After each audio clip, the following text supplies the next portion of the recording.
Record पे भी हम डाल दिए हुए हैं। और बात यह है कि यहाँ से आप लोग का जो बीपीएससी का प्रेडिक्शन है, हम ये मान के प्रिडिक्ट करेंगे कि अप्रैल तक पेपर हो जाए, अप्रैल के फर्स्ट वीक में हो या लास्ट वीक में हो, मैं अप्रैल मान के काम करूँगा, ठीक है। और आज करंट के क्लास देने का मूल उद्देश्य ये था कि कल एसआई का एग्ज़ाम है तो मैं आज ही क्लास दे दूँ, कहीं कुछ बेनिफिट मिल जाए तो अच्छी बात है। एक बात और इसमें हम कहेंगे कि जो करेंट अफेयर्स का क्लास है, मेरी कोशिश होगी कि 2 चरण में पूरा किया जाए। मेरा अब पूरा फोकस करेंट और उसके आधार पर प्रिडिक्ट करना होगा चीज़ों को। एक, मैं अपने तरीके से कुछ बातें करूं जो ऑनलाइन किया जाएगा, ठीक है, आराम से बात करेंगे ऑनलाइन, कोई घबराहट नहीं होगी।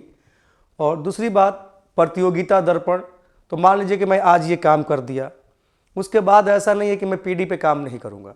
हो सकता है कि पीडी पे जब मैं काम करूँ तो कई ऐसी चीज़ें हों जो आप पढ़े हों या हमने आपको बताया हो, रिपीट हो जाएगा या रिवाइज हो जाएगा, यानी कि दोहरा काम किया जाएगा। एक, हम स्वतंत्र रूप से आके काम करेंगे और दूसरा प्रतियोगिता दर्पण को बेस मान के हम लोग काम करेंगे। कोशिश होगी कि सप्ताह में ये क्लास ऑनलाइन ही दिया जाए और संडे के संडे जो ऑफलाइन क्लास है उसको भी आवश्यकता के हिसाब से आगे बढ़ाया जाएगा। अगली बात यह है कि इसमें कुछ पहलू हैं, जैसे हम लास्ट टाइम में आपको करने वाले थे, जैसे ज्योग्राफी हो गया, है ना, करेंट का रिवाइज हो गया या टेस्ट हो गया, है ना, ये अपने समय पर यथावत वैसे ही बने रहेंगे। हम एग्ज़ाम के डेट के हिसाब से ही ये सब्जेक्ट डील करेंगे, है ना। कुछ स्पेशल बिहार पे विशेष फोकस हो गया, ये टोटली एग्ज़ाम के डेट को ध्यान में रख के। हालांकि टेस्ट में स्पेशल बिहार से कई क्वेश्चन पूछे जा चुके हैं और आपको पता होगा कि बीच बीच में एक टेस्ट ऐसा होता था जो सिर्फ केवल बिहार के करंट से संबंधित होता था, है ना। तो ये मान लीजिए हम 5 टेस्ट लिए, 4 टेस्ट लिए, उसमें से कभी पता चला 2 सप्ताह के बाद एक टेस्ट 10 क्वेश्चन का आया जिसमें सिर्फ बिहार का करंट अफेयर्स हो या बिहार से संबंधित हो, वो बहुत इंपॉर्टेंट सेट होगा। ये बिल्कुल आप लोग इग्नोर मत करके चलिएगा, ठीक है। तो बीच बीच में वैसे टेस्ट होते रहेंगे। आज के बाद हम आपका जो टेस्ट है, जो रात को 9 बजे 10 बजे होता है, 10 बजे होता है कि 9 बजे, 10 बजे जो टेस्ट होती है वो टेस्ट आज के बाद फिर से शुरू होगा और फिर वो अप्रैल को ध्यान में रख के सारे क्वेश्चन सेट किए जाएंगे। इसका मतलब ये नहीं है कि इससे पहले जो क्वेश्चन सेट किए गए हैं उसका वेटेज कम हो गया है, एकदम नहीं। जो हो गया है उस पर बिल्कुल काम करते रहना है। चूँकि ये आपका 2021 का नोटिफिकेशन है, तो ये भ्रम में मत रहिएगा कि 2022 में पेपर होगा, अप्रैल में होगा, तो 2021 के करेंट का अफेयर्स का क्या मतलब है। कभी बीपीएससी में ऐसे भी मसले बने हैं या कभी कभी ऐसा भी हुआ है स्टेट पीसीएस में, केवल बीपीएससी ही नहीं, यूपी पीसीएस भी कभी कभी बहुत लेट हो जाया करता था अपने ज़माने में, है ना। उसका सेशन भी कभी कभी लेट हो जाया करता था। तो लेट सेशन में ये देखा जाता था कि ये करते क्या थे कि जिस साल का नोटिफिकेशन है वहाँ से भी करंट के क्वेश्चन डाल देते थे। तो हम इग्नोर करके नहीं चलेंगे। बहुत ज़्यादा टाइम एक्सटेंड नहीं हुआ है जिससे कि हम छितरा जाएँ या घबरा जाएँ। बिल्कुल जो पढ़ा है बिल्कुल उसका वेटेज वही है, सेम वेटेज। घबराना नहीं है कि पीछे का जो चीज़ें पढ़ा है हमने अब वो काम का नहीं, ऐसा कुछ नहीं है। सब कुछ जिस वेट में, जिस टेम्पर में आप काम कर रहे थे वो जारी रखेंगे आप, ठीक है। और हम आपसे ऑनलाइन वीक में मिलेंगे ही मिलेंगे और ऑफलाइन भी हम मिलेंगे, ठीक है।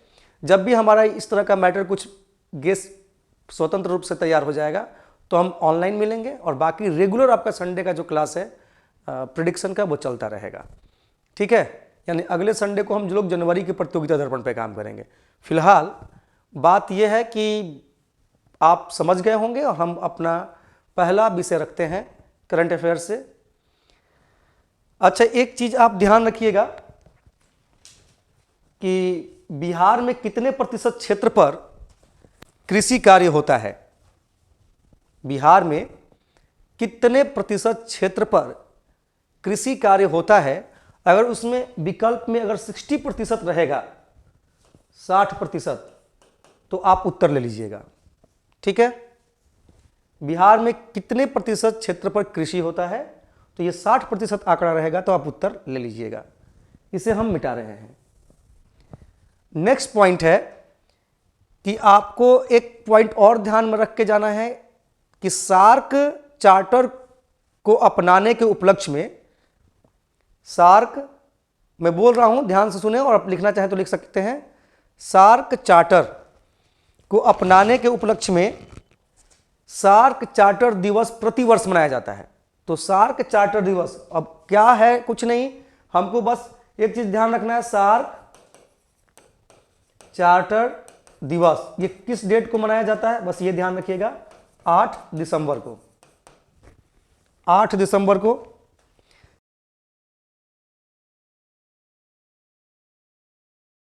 सार्क चार्टर दिवस हर साल 8 दिसंबर को मनाया जाएगा। इस पॉइंट्स को आप ध्यान रखिएगा। सीधे आपका प्रश्न ये पूछेगा कि सार्क चार्टर दिवस कब मनाया जाता है। क्लियर है? सार्क चार्टर दिवस के लिए आप 8 दिसंबर डेट ध्यान रखेंगे। अच्छा, एक चीज और आप ध्यान रखेंगे कि ये जो हेलीकॉप्टर दुर्घटनाग्रस्त हुआ था ऊटी में, ठीक है, उस हेलीकॉप्टर का नाम था MI-17V5। MI-17V5 यही नाम था हेलीकॉप्टर का नाम। ध्यान रखेंगे, एग्जाम जब देने जाएं तो हेलीकॉप्टर का नाम ध्यान रखिएगा, और इसके जो पायलट हैं उनका भी नाम ध्यान रखना जरूरी है। पायलट का नाम था पृथ्वी सिंह चौहान, विंग कमांडर पृथ्वी सिंह चौहान। तो हेलीकॉप्टर का नाम ध्यान रखना है MI-17V5, ठीक है, और इसका हेलीकॉप्टर का जो पायलट है वो है पृथ्वी सिंह चौहान, विंग कमांडर पृथ्वी सिंह चौहान।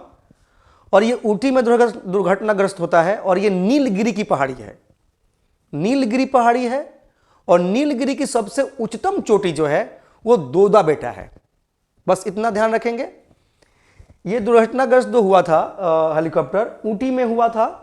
ऊटी में जाते समय, ऊटी जाते समय, जो कि फेमस जगह है, ऊटी जाते समय कुन्नूर पहले पड़ता है। जब आप कोयम्बटूर से ऊटी जाएंगे तो पहले कुन्नूर पड़ेगा और फिर उसके बाद ऊटी पड़ता है। तो ये हुआ तो कुन्नूर में था, लेकिन ऊटी चर्चा में ज़्यादा रहा है। लेकिन वो कुन्नूर हो या ऊटी हो, ये नीलगिरी पहाड़ी है, और नीलगिरी पहाड़ी पे का जो सबसे उच्चतम चोटी है वो दोडा बेटा है, ठीक है।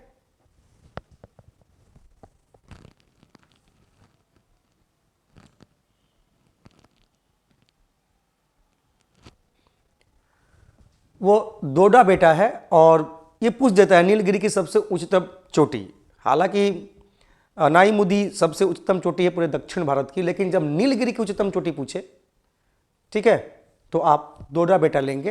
तो ये इसलिए चूंकि वहाँ एक्सीडेंट हुआ, एक बहुत कोई ऐसा आम एक्सीडेंट नहीं था, बहुत गंभीर मसला था।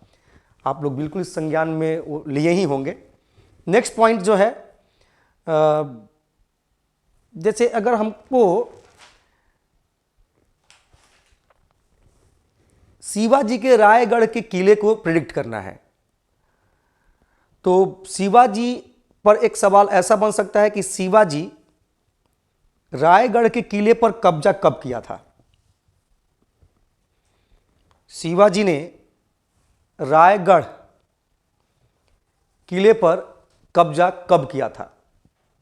शिवाजी ने रायगढ़ के किले पर कब्जा कब किया था। साउंड क्लियर है? एक बार बता दे, उधर से कोई भी एक लड़का खाली बता दे या मैसेज कर दे कि एकदम बिल्कुल फिट है सर, आप कंटिन्यू रहें। ओके, तो रायगढ़ के किले पर शिवाजी ने कब्जा कब किया था, यह प्रश्न पूछा जा सकता है। 1656 में, 1656 उत्तर लेंगे। हाँ, 1656, ठीक है।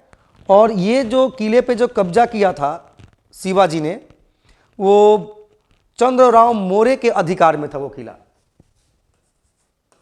चंद्रराव मौर्य के अधिकार में वो किला था, इसलिए ये बात ध्यान रखेंगे। चंद्रराव मौर्य के अधिकार में 1656 में एक युद्ध हुआ था, जावली का युद्ध, है ना। उस युद्ध के बाद ये किला, रायगढ़ का किला, शिवाजी के कब्जे में आ गया था। ठीक है, अब शिवाजी का मैं प्रश्न इसलिए पूछा, ये प्रश्न की पूछ सकते हैं, मैंने पूरा शिवाजी प्रिडिक्ट नहीं किया है कि आप पूरा शिवाजी पढ़ लीजिए, मैं अष्टप्रधान ध्यान रखना अपना, ठीक है। इसलिए मैं रायगढ़ का किला पूछा कि रामनाथ कोविंद इसी महीने में रायगढ़ के किले की दौरा किया था। रामनाथ कोविंद जो हमारे देश के राष्ट्रपति हैं, वो रायगढ़ के किले की दौरा किए थे। इस वजह से मैंने रायगढ़ को प्रिडिक्ट किया ऐतिहासिक दृष्टिकोण से। और करेंट अफेयर्स में भी रामनाथ कोविंद प्रिडिक्ट होते हैं। रामनाथ कोविंद प्रिडिक्ट होते हैं कि पूछ सकता है कि हाल ही में हमारे देश के राष्ट्रपति महाराष्ट्र में किस किले का दौरा किया था या फिर किस किले का दौरा किया था, तो उत्तर लेंगे आप रायगढ़ का किला। तो रायगढ़ का किला एक करेंट की घटना है, लेकिन चूंकि शिवाजी ने कब कब्जा किया था, ये करेंट की घटना के हिसाब से ऐतिहासिक पॉइंट ऑफ व्यू से भी ध्यान रखना जरूरी था। तो ये भी पॉइंट आपका क्लियर हो गया।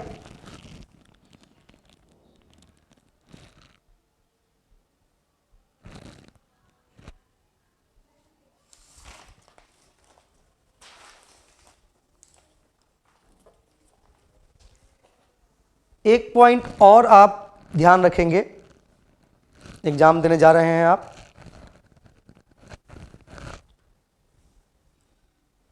आप पॉइंट लिख लें कि पुणे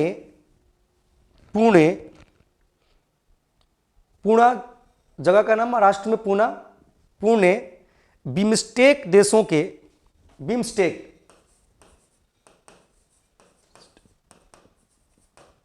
बिम्स्टेक देशों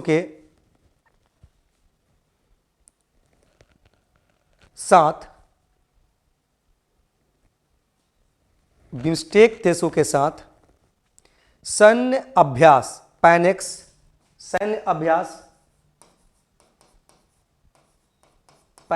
21 की मेजबानी करेगा।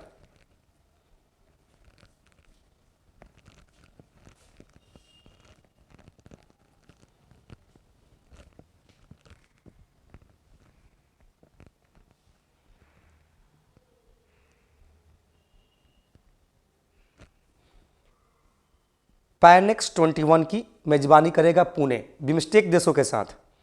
तो ये पैनेक्स है क्या? दरअसल आपदा प्रबंधन से संबंधित ये अभ्यास है जो कोविड को लेके ये किया गया है, 2020 में भी किया गया था। तो आप इसमें लिख लें एक पॉइंट, कहीं उद्देश्य के तौर पे पूछ दे कि यह मानवीय सहायता तथा पैनेक्स के बारे में, यह मानवीय सहायता तथा आपदा प्रबंधन से संबंधित अभ्यास है।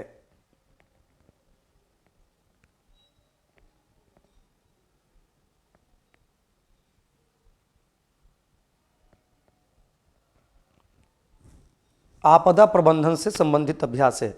टोटली की है, बाकी भी मिस्टेक देशों को आप जान ही रहे हैं, बांग्लादेश, नेपाल, भूटान, म्यांमार, श्रीलंका तथा थाईलैंड के विषयों के विशेषज्ञ भी राजनयिक की भागीदारी से ऐसा कुछ इसमें मैटर है। लेकिन बिम्स्टेक देश अपना, वो तो आप भी सुबह तरीके से आप सर्च कर सकते हैं। मूल बात है कि बिम्स्टेक देशों का जो के साथ जो भारत का सैन्य अभ्यास है, इसकी मेजबानी भारत कर रहा है। कहाँ पे? पुणे में। और ये किस लिए, किस उद्देश्य से ये किया जा रहा है, बस इतना ही काफ़ी है। तो केवल आपदा प्रबंधन ध्यान रहेगा, है ना, और प्राकृतिक आपदा ध्यान रहेगा और मानवीय सहायता ध्यान रहेगा, तो इतना से क्वेश्चंस बन जाएंगे। एक तो पैनेक्स 21 बिम्स्टेक देशों के साथ भारत का सैन्य अभ्यास कहाँ पे हो रहा है? पुणे में हो रहा है, ये अपने आप में एक प्रश्न है। दूसरी बात कि किस उद्देश्य से होता है, तो ये मानवीय सहायता और आपदा प्रबंधन को लेके हो रहा है। बस इतना ध्यान रखेंगे, क्वेश्चंस आपके पकड़ में आ जाएंगे। प्रश्न अगर पूछ देगा तो बन जाएगा। ठीक है, अब हम लोग नेक्स्ट पॉइंट जो आपको आगे ध्यान में रख के जाना चाहिए,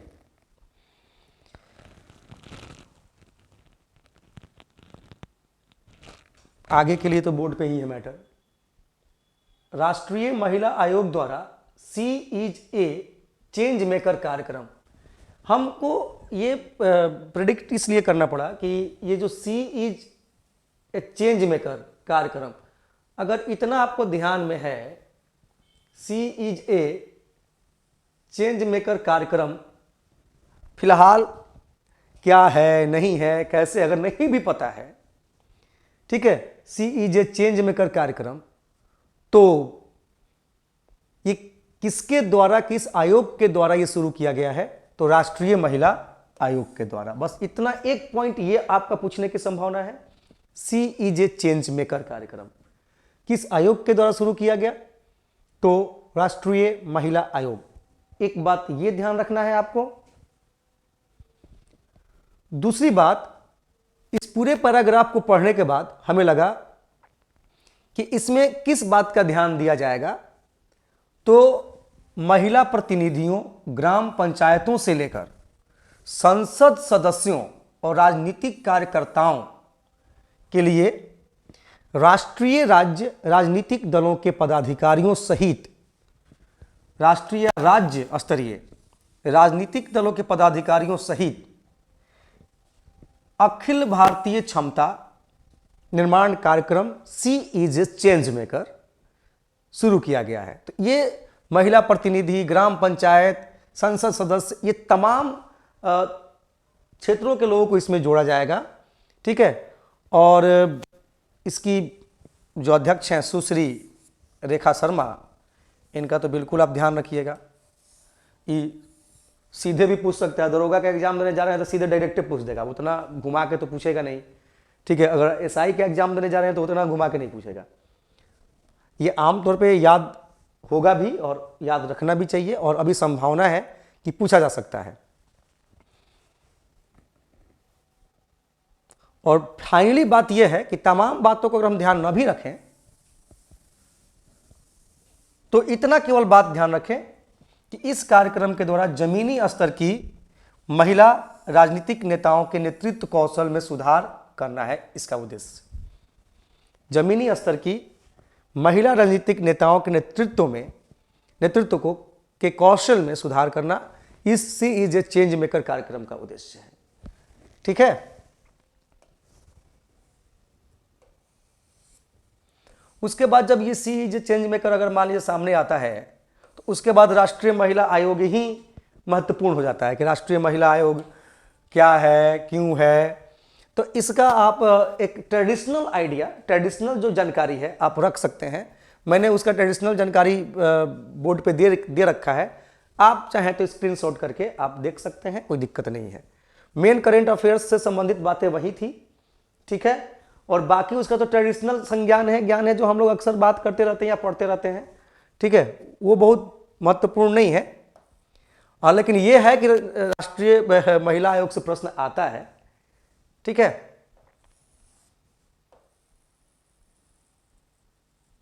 और एनसीडब्ल्यू का जो है राष्ट्रीय महिला आयोग का क्या मुख्य उद्देश्य है ना, ये भी आपके सामने है।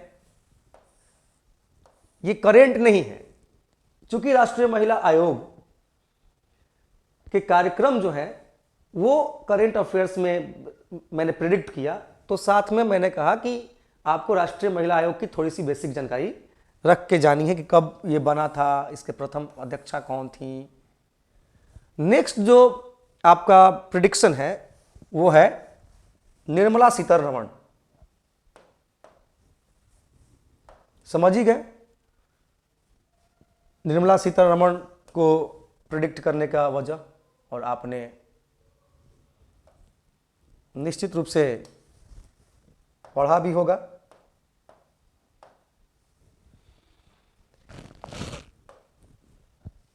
तो निर्मला सीतारमण बनी भारत की सबसे शक्तिशाली महिला।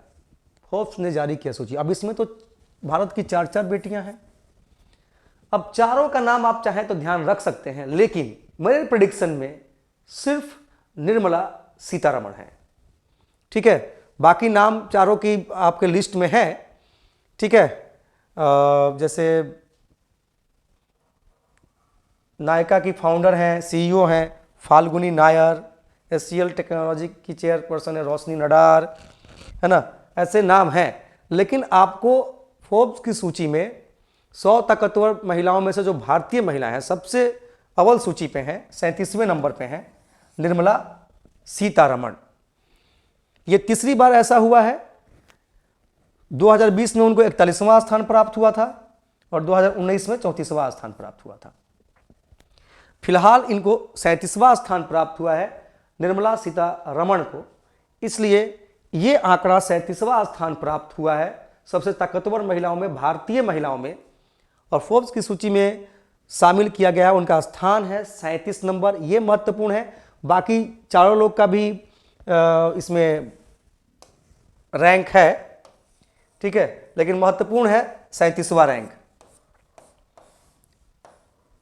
और मैटर का क्या है कि भैया चलिए भाई बनाना है, लिखना है तो कट पेस्ट कर लीजिए, दे दीजिए, नहीं, लेकिन उसमें से महत्वपूर्ण यही था कि निर्मला सीतारमण का आंकड़ा आपको ध्यान में रख के जाना है कि उनको कौन सा रैंक मिला है, 37वां नंबर मिला है। बाकियों को भी स्थान इसमें है, आप चाहें तो पढ़ सकते हैं। जैसे फाल्गुनी नायर को 88वां स्थान मिला है, ठीक है, लेकिन मेरे प्रेडिक्शन में ये नाम नहीं है। अगर पूछता है तो देख लीजिएगा। फिलहाल आप केवल निर्मला सीतारमण के रैंक को ध्यान में रख के जाएं। चारों के रैंक के चक्कर में पता चला कि निर्मला सीतारमण का रैंक में कंफ्यूज ना हो जाएं आप, ठीक है। प्रेडिक्शन का मतलब है कि कुछ तो ढीठे छोड़ना पड़ेगा। अगर मैं प्रेडिक्ट कर रहा हूं तो कुछ तो हमें रिस्क लेना पड़ेगा, ठीक है। चारों बेटियों का रैंक अगर लेने चलें तो पता चला कि निर्मला सीतारमण का रैंक भूल जाए, लेकिन हाँ, कितने भारतीयों को मिला, कितनी भारतीय महिलाएं हैं, या फिर निर्मला सीतारमण को कौमा बार ये फोर्स की सूची में शामिल हुई है, ये सब आंकड़ा महत्वपूर्ण हो सकता है। नेक्स्ट है पाइका विद्रोह। उड़ीसा की सरकार ने पाइका विद्रोह को केंद्रीय सरकार को बोली कि भैया ऐसा है कि पाइका विद्रोह को भारत की प्रथम स्वतंत्रता संग्राम कहा जाना चाहिए, 1857 को नहीं। इसको लेके बहस हुआ, विवाद हुआ और इस तरीके से पाइका विद्रोह प्रेडिक्ट हो गया, ठीक है।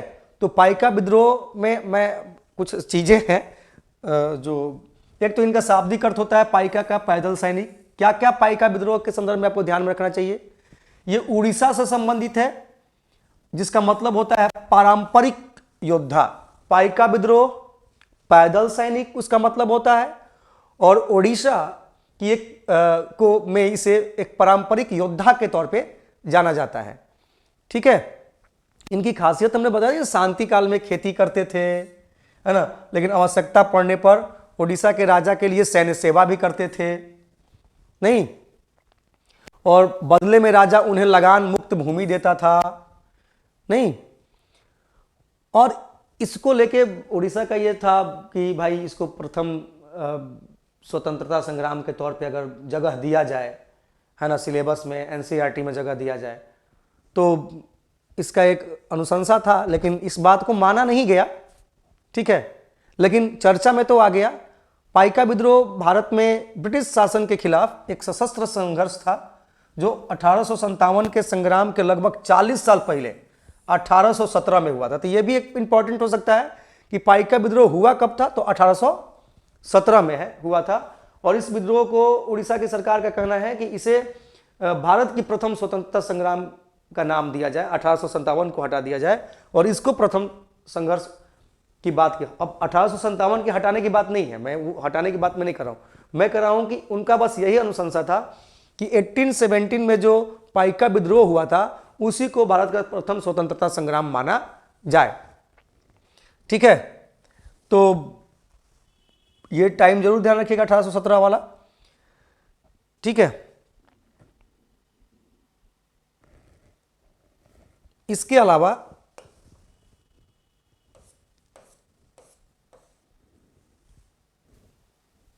वर्तमान में ये क्यों चर्चा में है, थोड़ा सा उस पर टिप्पणी कर लेते हैं। हालांकि हमने बता ही दिया आपको, ठीक है, कि 2017 में पहली बार उड़ीसा राज्य मंत्रिमंडल ने पाइका विद्रोह को पहले स्वतंत्रता संग्राम के रूप में घोषित करने के लिए केंद्र सरकार को औपचारिक रूप से आग्रह करने का प्रस्ताव पारित किया था। मैंने आपको इस पर चर्चा किया ही, लेकिन अभी हाल ही में केंद्र सरकार ने राज्यसभा में बताया कि पाइका विद्रोह को प्रथम स्वतंत्रता संग्राम नहीं कहा जा सकता। हालांकि इस विद्रोह को एनसीईआरटी की 8वीं कक्षा के पाठ्यक्रम में केस स्टडी के रूप में शामिल किए जाने का फैसला लिया गया है। ठीक है, बस इस वजह से पाइका विद्रोह महत्वपूर्ण हो जाता है। तो पाइका विद्रोह को ध्यान में रख के जाना है, ये टोटली बीपीएससी के लिए प्रिडिक्ट हो रहा है। अगर आपके दरोगा के एग्जाम में काम आ गया तो बहुत अच्छी बात है भैया। तो क्यों मैंने पाइका विद्रोह को प्रिडिक्ट किया, इसके पीछे के रीजंस जानो, क्या क्या ध्यान में रखना था, उस पर मैंने बात कर लिया। हम नेक्स्ट टॉपिक पे चलते हैं। अब देखिए, इसमें तो भैया नाम ही बस ध्यान रखिएगा कि किनको किनको ज्ञानपीठ पुरस्कार मिला है। ठीक है, अगर सबसे पहले ज्ञानपीठ पुरस्कार की बात करेंगे तो आप क्या उत्तर लेंगे? सबसे पहला ज्ञानपीठ पुरस्कार बताओ।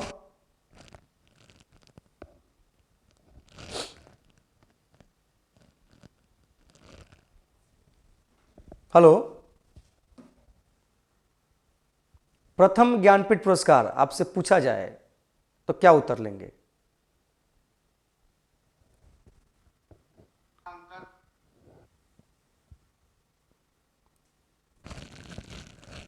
क्या? शंकर कुरूप।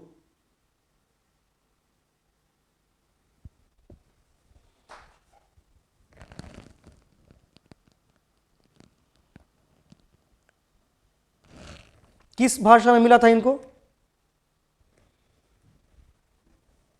अच्छा, ये आशापूर्णा देवी आ रहा है कई लोगों का नाम। ये आशापूर्णा देवी किस संदर्भ में आ रहा है कि उनको सबसे पहले ज्ञानपीठ पुरस्कार मिला था? ऐसा तो नहीं आप लेके आ रहे हैं कि पहले प्रथम महिला, आप समझ लिए।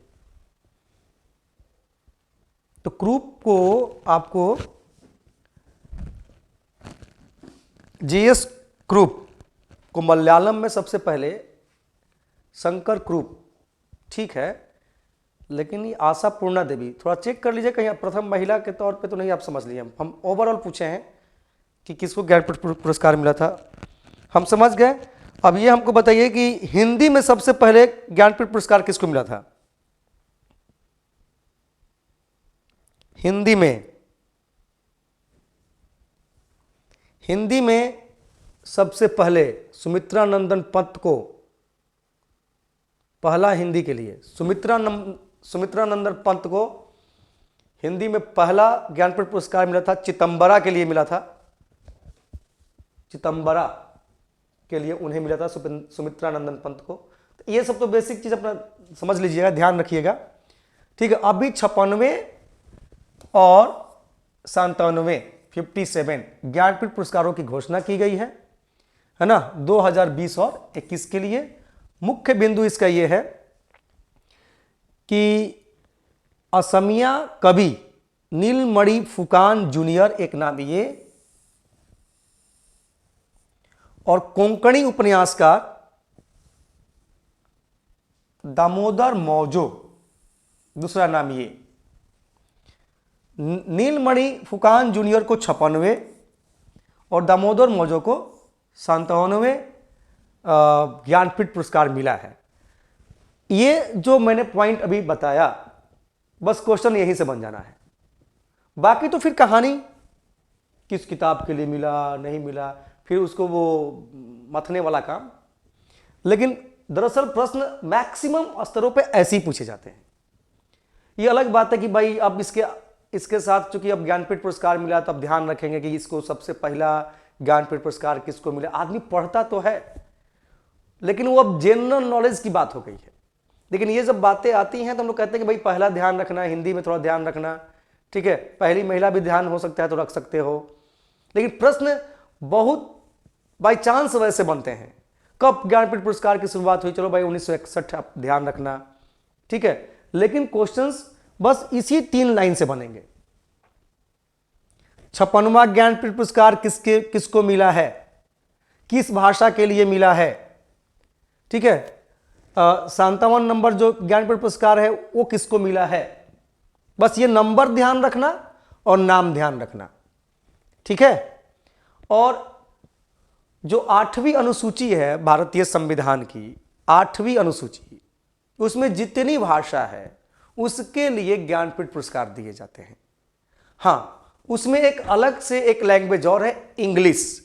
इंग्लिश 8वीं अनुसूची की तो भाषा नहीं है, लेकिन इंग्लिश में भी ज्ञानपीठ पुरस्कार दिए जाते हैं। लेकिन आमतौर पे तकनीकी तौर पे 8वीं अनुसूची के जो 22 भाषा हैं उन्हीं में ज्ञानपीठ पुरस्कार दिए जाते हैं।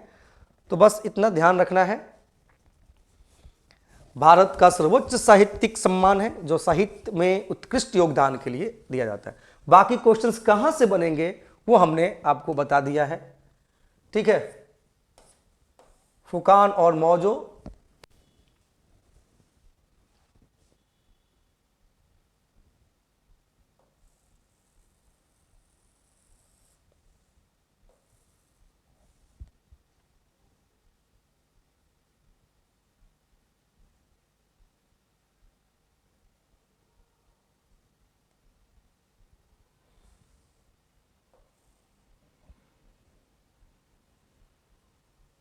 सुनामी साइमन, ध्यान रखेंगे भैया, सुनामी साइमन और कार्मेलिन जैसे उपन्यास दामोदर मौजो के ही हैं। हम धीरे धीरे ऊपर बढ़ा रहे हैं। ज्ञानपीठ पुरस्कार, ये जो ट्रेडिशनल जो इंफॉर्मेशन होता है, ट्रेडिशनल इंफॉर्मेशन, ठीक है, वो बस यहां पे दिया गया है, ट्रेडिशनल इंफॉर्मेशन, ठीक है। बाकी आपको नाम ध्यान रखना है 56 नंबर के लिए और 57 नंबर के लिए। 56 और 57 नंबर के लिए आपको ध्यान रखना है। नीलमणि फुकान जूनियर 56 और दामोदर मौजो 57, इस तरह से बन जाएगा। बाकी ये सब जो हम आपको ऐसे से कर रहे हैं अपना बेसिक इंफॉर्मेशन के लिए, आप स्क्रीनशॉट लेके अपना चाहे तो मेंशन कर सकते हैं, मेंटेन कर सकते हैं। नेक्स्ट पॉइंट,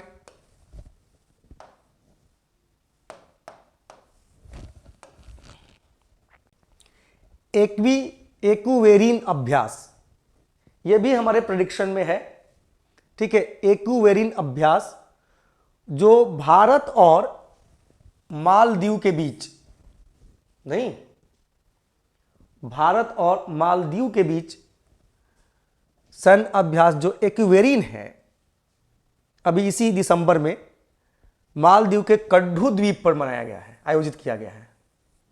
मालदीव के कड्डू द्वीप, तो एक तो डायरेक्ट प्रश्न आ सकता है कि कड्डू द्वीप कहां है। विकल्प आ जाएगा मालदीव, है ना, लक्षद्वीप, अंडमान निकोबार, है ना, मौना, ये हवाई आइलैंड, तो फिर इस तरह से, या फिर प्रशांत महासागर, ऐसे भी पूछे जा सकते हैं। हिंद महासागर, अटलांटिक महासागर, ऐसे भी प्रश्न पूछे जा सकते हैं। तो कड्डू द्वीप तो एक हाईलाइटेड है, आप इसको ध्यान रखेंगे। ये इसलिए हाईलाइटेड है क्योंकि यहीं पे एक्यूवेरिन एक्सरसाइज हुआ है, भारत और मालदीव के बीच एक सैन्य अभ्यास है। ध्यान रखेंगे यह अभ्यास दोनों देशों के सशस्त्र बलों के बीच जमीन और समुद्र दोनों पर अभ्यास किए गए हैं, जो अंतर्राष्ट्रीय आतंकवाद के खतरे को समझने, आतंकवाद और आतंकवाद विरोधी अभियानों का संचालन करने और सर्वोत्तम सैन्य कार्य प्रणालियों और अनुभवों को साझा करने के मामले में तालमेल और अंतर संचालन को बढ़ाएगा। तो इतना कहानी पढ़ने से क्वेश्चन जब आप मल्टीपल चॉइस का बनाने जा रहे हैं, वो भी बीपीएससी और अगर एसआई का, तो बस इतना ध्यान रखना है कि एक्यूवेरिन एक अभ्यास है जो मालदीव और भारत के बीच हुआ, जो आइलैंड है कड्डू, बस उतना ही ध्यान रखिएगा, उतने से काम चल जाएगा। वो में अगर बहुत ऐड करना है तो जमीन और समुद्र पर हुआ है, बस हो गया, ठीक है। ये में बहुत तामझाम करने की आवश्यकता ही नहीं है। कुछ बातें ऐसी हैं जैसे एक्यूवेरिन का अर्थ क्या होता है, तो दोस्त होता है। चलिए भाई, ठीक है। और ये शुरू कब से हुआ है इस तरह का सिलसिला? 2009 से, ठीक है। बस ये मतलब की जानकारी के लिए, ऐसा नहीं कि एक्यूवेरिन का आपका अर्थ पूछने जा रहा है कि दोस्त, लेकिन ध्यान रखिए इतना उसके साथ ऐड हो जाता है। तो हम आगे बढ़ते हैं।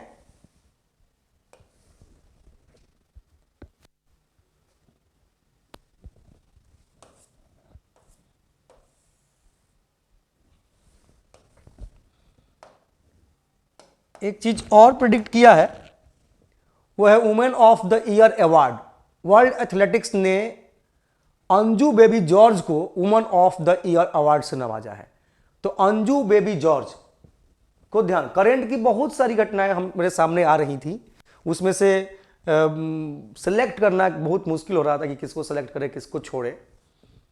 ठीक है, वैसे तो एक लाइन से हम रोज का करंट का लिस्ट बना के आपको दे दे तो पता चले कितना हो जाए, लेकिन सबसे चैलेंजिंग काम होता है कि इसमें से हमको ढीठे छोड़ देना है, बहुत कुछ हमको यही पकड़ना है, ये छोड़ देना है। ठीक है, तो जहां जहां तक मेरा ध्यान गया जितने चीज़ों पे, उसमें से जितना मैंने आपके लिए छांट सकता था उतना छांटा है। ठीक है, और इस तरीके से पूरा जारी रहेगा जब तक कि आपका बीपीएससी का एग्जाम ना हो जाए। और साथ में हम लोग का जो एकदम बेसिक करंट अफेयर्स का आधारित बुक है प्रतियोगिता दर्पण, उसकी सिलसिला यूं ही चलती रहेगी। ठीक है, तो women of the year award, world athletics ने अंजू बेबी जॉर्ज को woman of the year award से नवाजा है। बस इतना ध्यान रखिएगा। यह पुरस्कार इसलिए अंजू बेबी जॉर्ज को दिया गया है, एक तो लॉन्ग जंप की खिलाड़ी रही हैं एथलेटिक्स में, उन्हें पुरस्कार उन्हें खेल को भारत में बढ़ावा और बहुत बड़ी संख्या में महिलाओं को प्रेरित करने के लिए दिया गया है। माने इससे भारत की ये महिलाएं कुछ प्रेरित होंगी, इस क्षेत्र में आएंगी। ठीक है, तो इस उद्देश्य से दिया गया है। और एक है मैडम गणितज्ञ नीना गुप्ता। ये पूछेगा कि नहीं पूछेगा ये तो बहुत मुश्किल है, लेकिन ये हम प्रिडिक्शन भी नहीं कर रहे थे, लेकिन मन था कि हम नीना गुप्ता के बारे में चर्चा करें, क्योंकि हम जहां तक समझ रहे हैं कि नीना गुप्ता को उसी समय रामानुजम, गणितज्ञों को मिलने वाला रामानुजम पुरस्कार नीना गुप्ता ने जीता है। और बस नीना गुप्ता इस साल और रामानुजम पुरस्कार ध्यान रखना है कि इस बार का रामानुजम पुरस्कार किसको मिला है, तो नीना गुप्ता को। और ये किसको मिलेगा, गणितज्ञों को मिलेगा। ठीक है, और नीना गुप्ता को 2019 में शांति स्वरूप भटनागर पुरस्कार भी मिला है। तो हम इसलिए ये पॉइंट दे दिए हैं शांति स्वरूप भटनागर पुरस्कार वाला, क्योंकि ऐसे भी पूछ देता है कि शांति स्वरूप भटनागर पुरस्कार किस क्षेत्र में दिया जाता है, तो उत्तर ले लेंगे गणित के क्षेत्र में। रामानुजम पुरस्कार भी गणित के क्षेत्र में। और मिला किसका है, किसको, तो नीना गुप्ता को मिला है। तो नीना गुप्ता इसलिए हमको पूछना था कि इसलिए नहीं कि पूछेगा, नीना गुप्ता बस कुछ ऐसा लगा कि ये बहुत बढ़िया है यार, मैथमेटिक्स में इनको रामानुजम पुरस्कार मिला है। इन लोगों को का चर्चा हम लोगों के बीच में होनी चाहिए, है ना, हमारे युवा, हमारे बच्चों के बीच में होनी चाहिए।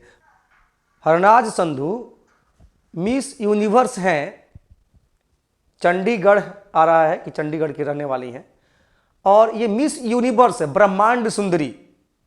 पूरे ब्रह्मांड में नक्षत्र और ग्रहों पर इनसे बढ़िया सुंदर कोई नहीं है। तो ये बहुत अच्छा टीआरपी बटोरी है ना, बहुत अच्छा इनको टीआरपी मिला भी। तो हम इनके भाव में इतने भुला गए कि नीना गुप्ता भी उसी समय चर्चा में थी, लेकिन ये चर्चा में वो टीआरपी नहीं बटोर। काहे बटोरेंगी भाई, मैथमेटिशियन है और वो सुंदरी है।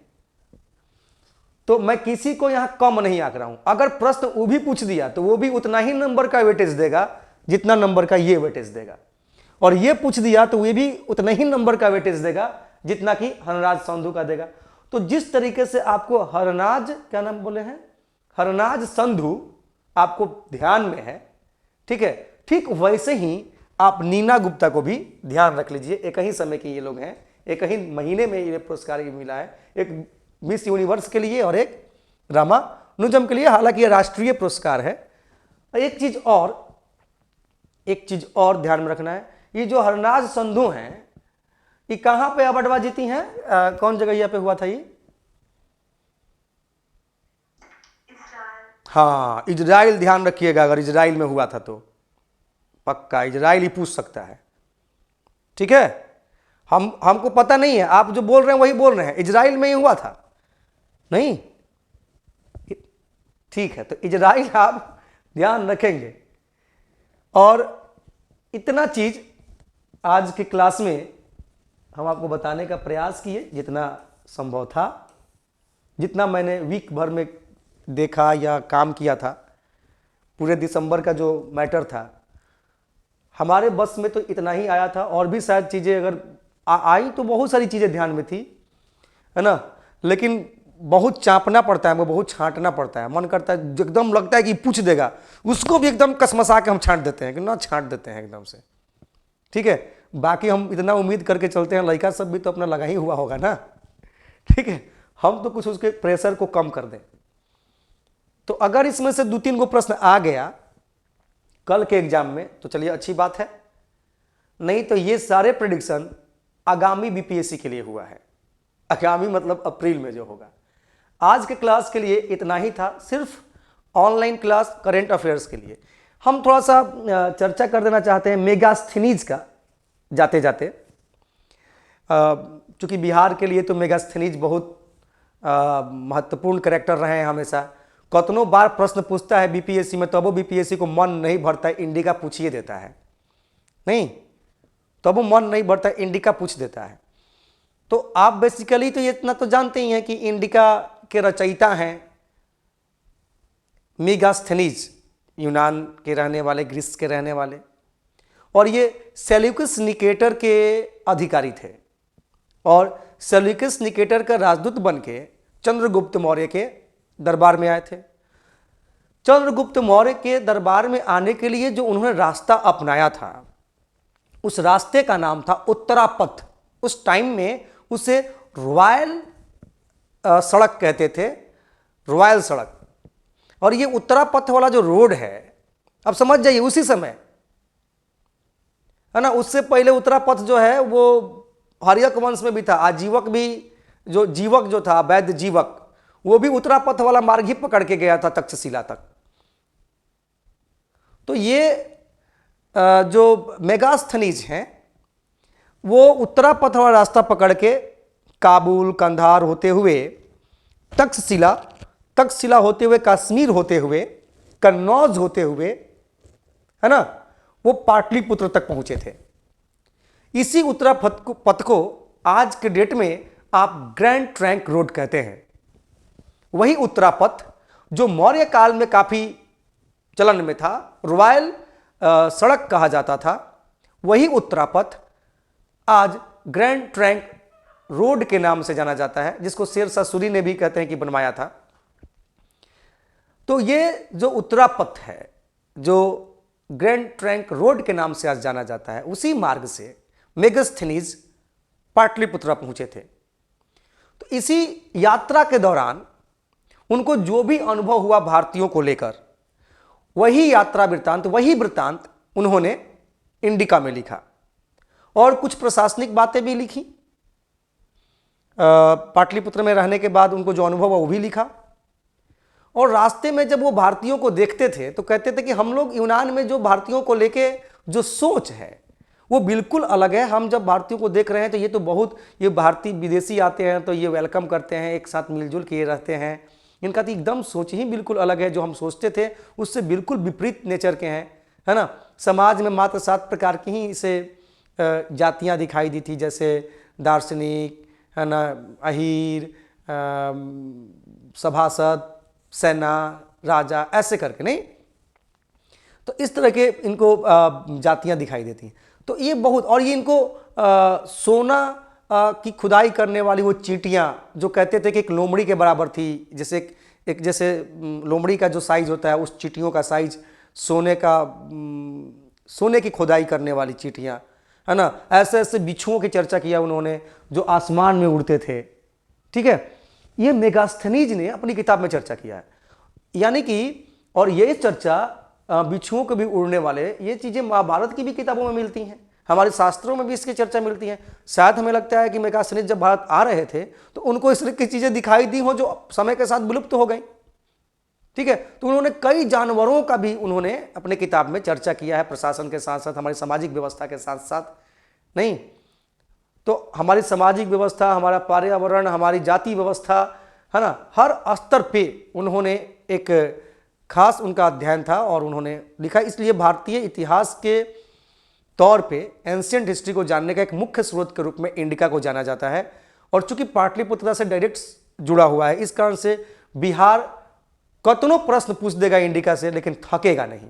हालांकि मूल स्वरूप में इंडिका उपलब्ध नहीं है, ठीक है, लेकिन इस पे जो प्लिनी का, स्ट्रेबो का जो ये रहा सर्च रहा, और भी कई इतिहासकारों का सर्च रहा, उसके हिसाब से वो हमें जो जानकारी मिल पाई हम लोगों को, वही जानकारी हम लोग आपस में अध्ययन के दौरान पढ़ते हैं या आदान प्रदान करते रहते हैं। तो ये मेगास्थनीज हैं, ठीक है, और इन्हें भी ध्यान रखिएगा आप, ठीक है। आज की क्लास यहीं पे हम लोग संपन्न करेंगे, और कल के लिए ऑल द बेस्ट। एसआई के जितने भी कैंडिडेट्स हैं उनको हमारी तरफ से शुभकामनाएं, है ना, सफल होके आए, विजय प्राप्त करके आए, ठीक है। बहुत बहुत धन्यवाद।